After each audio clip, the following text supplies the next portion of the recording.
Alice Kyteler. In 1324, the peaceful streets of Kilkenny, Ireland became a hotbed of whispered accusations and dark suspicions. At the center of this maelstrom stood Alice Kyteler, a wealthy noblewoman born in 1263 to Norman parents. Kyteler's notoriety stemmed from her affluence and the mysterious deaths of her 4 husbands, each passing under increasingly suspicious circumstances. The demise of Kyteler's husbands, from William Outlaw to Sir John de Poyer, raised suspicions of foul play. As Sir John lay on his deathbed, he altered his will to favor Kyteler and their son, William Outlaw, igniting the fury of his family and setting the stage for accusations of witchcraft. The arrival of Bishop Richard de Ladrede of Ossory marked a turning point in Kyteler's fortunes. Ladrede, driven by religious fervor and political ambition, convened a court to investigate the charges against her. The accusations were sensational. Kyteler stood accused of leading a coven of witches and engaging in sexual relations with a demon named Artisan. The trial unfolded against the backdrop of 14th century Ireland, a land rife with political and religious tensions. This period witnessed the emergence of witch hunts across Europe, and Kyteler's case would become one of the earliest and most significant witch trials in Irish history. The proceedings revealed the complex interplay of gender, wealth, and power in accusations of witchcraft, particularly when leveled against women of status. As the trial progressed, the evidence presented against Kyteler painted a chilling picture of alleged dark practices. Accusations of poisoning her husbands intertwined with claims of demonic rituals, creating a tapestry of supposed evil that captivated and terrified the populace in equal measure. The involvement of Kyteler's son, William Outlaw, added another layer of complexity to the case, highlighting the far-reaching consequences of the accusations. Perhaps the most tragic figure in this affair was Petronilla de Meath, Kyteler's maid. Under torture, de Meath confessed to witchcraft and implicated her mistress in the process. Her testimony became a cornerstone of the case against Kyteler, illustrating the brutal methods often employed in extracting confessions during witch trials. As the trial reached its climax and judgment seemed imminent, an unexpected turn of events occurred. Kyteler, utilizing her wealth and connections, managed to escape to England before the court could pronounce its verdict. Her flight left her accused accomplices to face the full wrath of the court alone. The aftermath of Kyteler's trial reverberated through Irish society. While Kyteler's son William received a relatively light punishment, others were not so fortunate. Petronilla de Meath, lacking the resources and influence of her mistress, suffered the full force of the court's judgment, facing severe consequences for her alleged role in the affair. The Alice Kyteler case cast a long shadow over subsequent witch trials in Europe. It set a precedent for the persecution of women accused of witchcraft and highlighted the dangerous intersection of superstition, politics, and personal vendettas in the medieval justice system. The echoes of this trial would be heard for centuries to come, influencing the way society viewed and treated those accused of practicing dark arts. Gilles de Rais. Gilles de Rais, born around 1405, rose to prominence as a formidable military figure during the 100 Years' War. His valor in battle, particularly alongside Joan of Arc, earned him the prestigious title of Marshal of France in 1429. However, the execution of Joan of Arc in 1431 marked a turning point in de Rais's life. His patron fell from favor, leaving him without crucial political support. This loss, combined with de Rais's extravagant spending, led to a rapid decline in his fortunes. As his financial situation deteriorated, de Rais turned to the occult in search of a solution to his mounting debts. His obsession with alchemy and dark magic intensified, leading him to commit increasingly horrific acts in pursuit of arcane knowledge and riches. Concurrently, a disturbing pattern emerged in the vicinity of his castle in Tifages. Children began to disappear at an alarming rate, with witnesses reporting that de Rais's servants would lure young boys and girls with promises of employment. In 1440, authorities arrested Gilles de Rais after investigations into the mysterious disappearances. The subsequent trial revealed a level of depravity that shocked even the most hardened observers. De Rais confessed to unspeakable acts of torture, sexual abuse, and murder, with estimates of his victims ranging from 80 to over 200 children. The details of his crimes were so disturbing that the judges ordered the most gruesome aspects to be omitted from the official records. On October 26, 1440, Gilles de Rais was executed by hanging and then burned, alongside two of his accomplices. The spectacle of a once celebrated war hero facing such an ignominious end sent shockwaves through French society. The fall of Gilles de Rais, from national hero to reviled monster, became deeply ingrained in the collective consciousness of the French people. The legacy of Gilles de Rais's crimes endured for centuries, profoundly influencing French folklore and literature. His story became a cautionary tale about the corrupting influence of power and the thin line between heroism and villainy. The transformation of de Rais continues to captivate and horrify audiences to this day, serving as a stark reminder of the dark potential that can lurk within even the most respected members of society. Martin Rohac. Martin Rohac, a Czech veteran of the 1566 to 1568 Ottoman War, emerged as a disturbing example of how military service could impact a soldier's psyche. His transition from decorated warrior to ruthless criminal unfolded in the tumultuous landscape of 16th century Europe. Upon returning from the battlefield, Rohac struggled to readjust to civilian life. He assembled a group of like-minded individuals, many likely fellow veterans facing similar challenges. This band of outlaws embarked on a series of brutal robberies and murders, primarily targeting defenseless merchants and craftsmen traversing Eastern Europe's dangerous roads. The group's initial murders occurred in Transylvania, where they killed 4 individuals and plundered their possessions. This act marked the beginning of a 3-year reign of terror that would claim 59 lives between 1568 and 1571.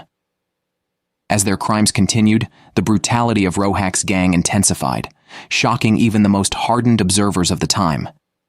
Rohac's modus operandi included a particularly disturbing treatment of pregnant women. In a grotesque ritual, he and his accomplices would carve fruit shapes into the bodies of these victims and consume the hearts of the unborn children, believing this act would imbue them with strength. This practice underscored the depths of depravity to which Rohac had sunk. The vast, often lawless territories of Eastern Europe provided ample hiding places for Rohac and his gang. The still developing nature of law enforcement in the region made coordinated efforts to capture such mobile and ruthless bandits extremely difficult. The gang's military background equipped them with skills that made them formidable opponents for local militias or poorly trained constabularies. Rohac's reign of terror ended in 1571 when the capture of one of his accomplices led to a confession implicating him. The subsequent trial revealed the full extent of Rohac's crimes, shocking a society already familiar with violence. Under torture, Rohac confessed to the 59 murders, sealing his fate. The execution of Martin Rohac reflected the harsh judicial practices of the era. In a grim echo of the brutality he had inflicted on others, Rohac was subjected to extreme torture.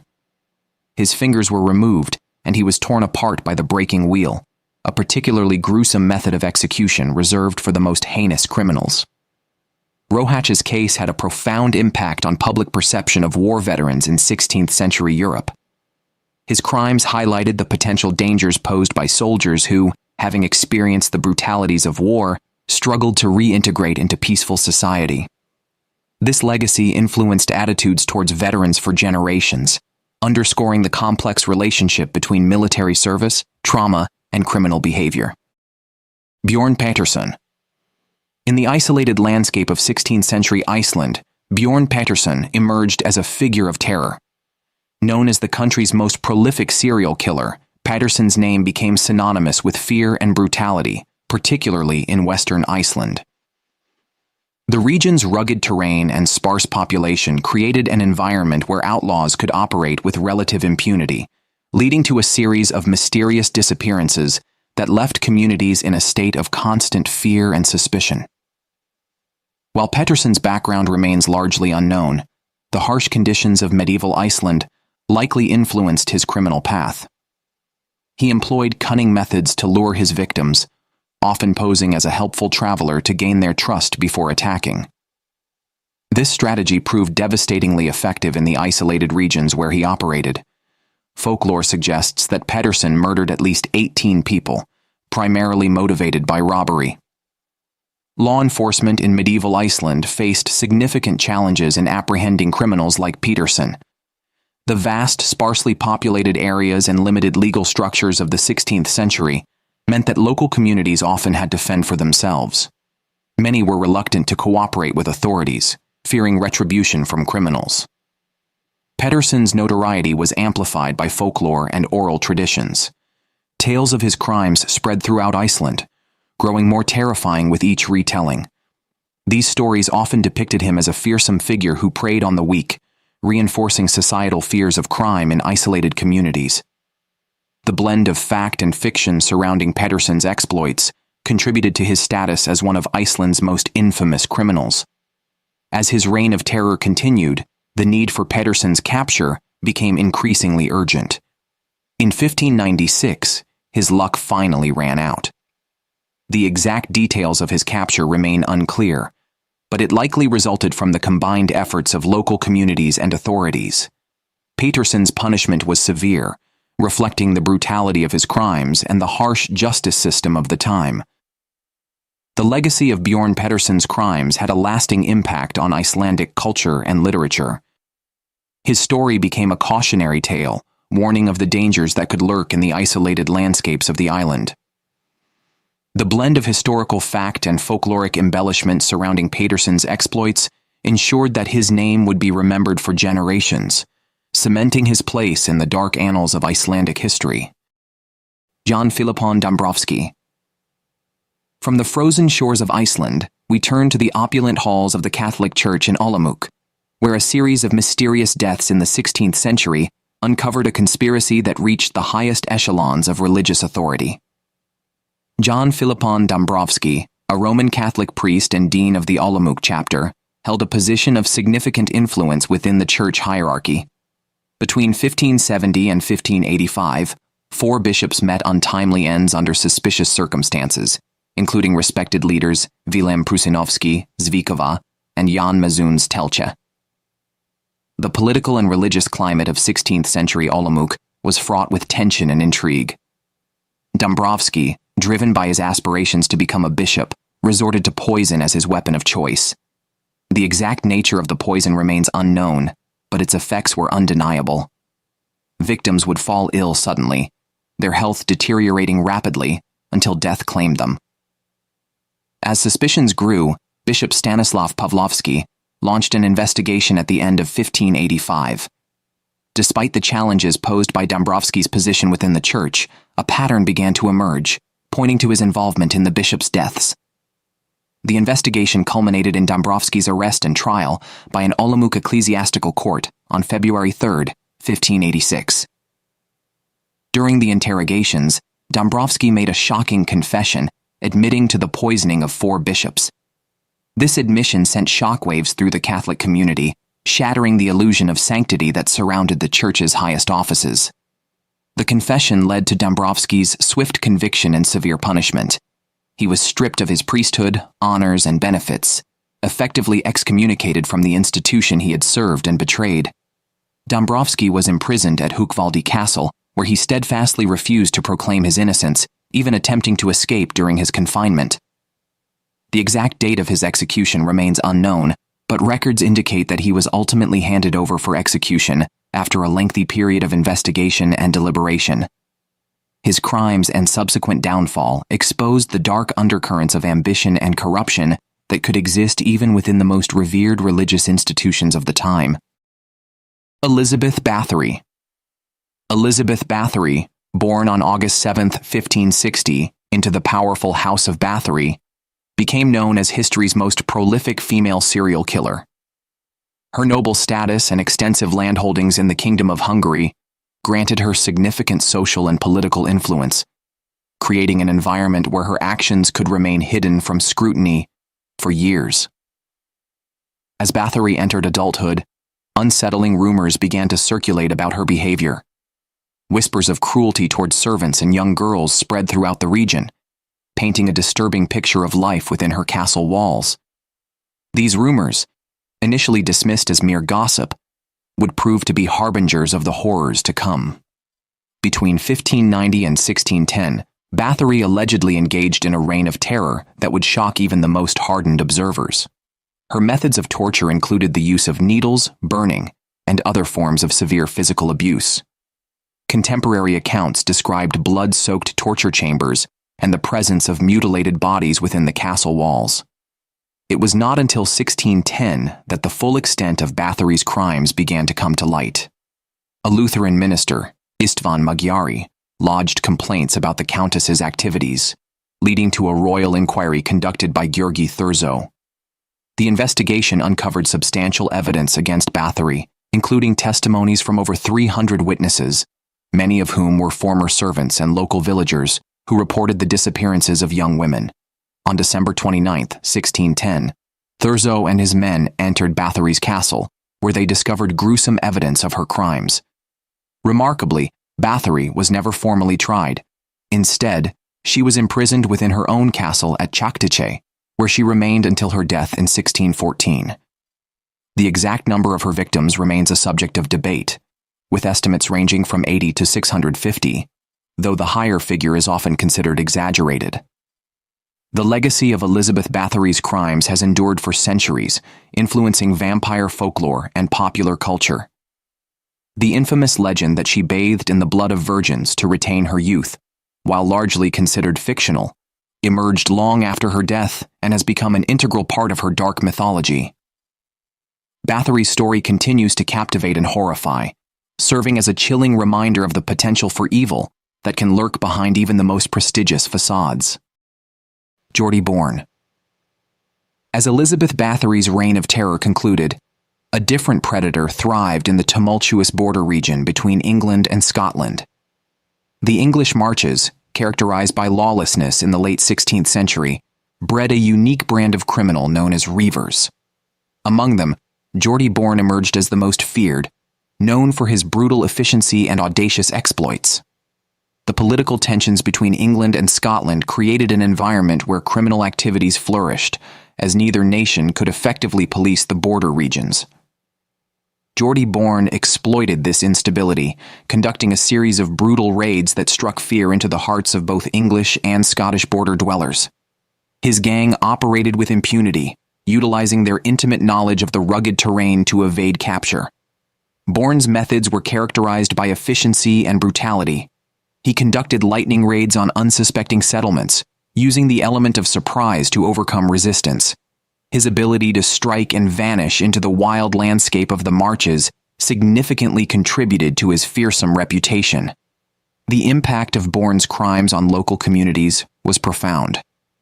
Farmers lived in constant fear of losing their livestock, while travelers risked kidnapping when traversing the border regions. The persistent threat of reaver attacks undermined economic activity and social stability in the marches. Law enforcement efforts to apprehend Bourne were hampered by the complex political landscape of the border regions. However, pressure mounted to bring him to justice as his crimes became increasingly brazen. The task fell to Robert Carey, an English nobleman appointed as warden of the Middle March. Carey's determination led to a concerted effort to track down the notorious reaver, employing a network of informants and conducting targeted raids on suspected hideouts. Bourne's capture marked a significant turning point in the struggle against the border reavers. During his trial, he confessed to a litany of crimes that shocked even the hardened inhabitants of the marches, including the murder of 7 Englishmen and affairs with over 40 men's wives. The execution of Geordie Bourne served as a stark warning to other reavers and marked a shift in the approach to law enforcement in the border regions. However, the legacy of the reaver culture endured, inspiring ballads, stories, and legends that continue to captivate audiences to this day. Simon Bingelhelm. Simon Bingelhelm, known as the Thousand Devil of Halberstadt, emerged as a notorious criminal in 16th century Germany. His reign of terror in the spring of 1600 left an indelible mark on German history, with a series of brutal crimes that shocked the region.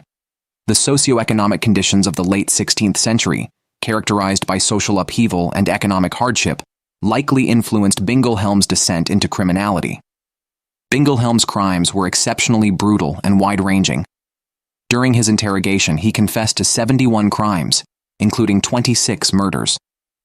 One of his most horrific acts involved the murder of a pregnant woman and the removal of her unborn child. The extreme nature of his crimes highlighted the depth of his depravity and instilled fear in local communities. The lack of a centralized police force and communication challenges between jurisdictions contributed to Bingelhelm's ability to evade capture for an extended period.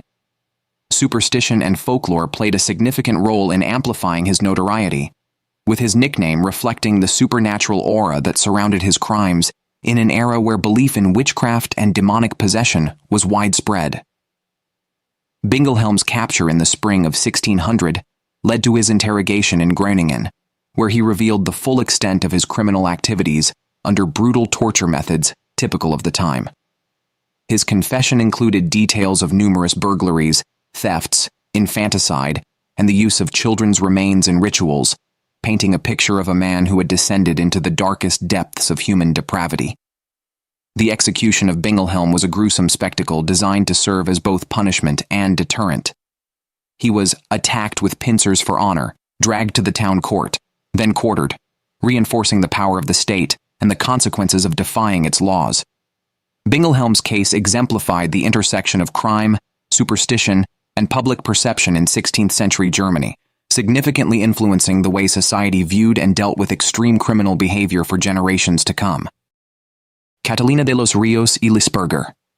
Catalina de los Rios y Lisperger, known infamously as La Quintrala, emerged as a figure of terror in 17th century colonial Chile. Her story, marked by extreme cruelty and alleged atrocities, continues to haunt the nation to this day.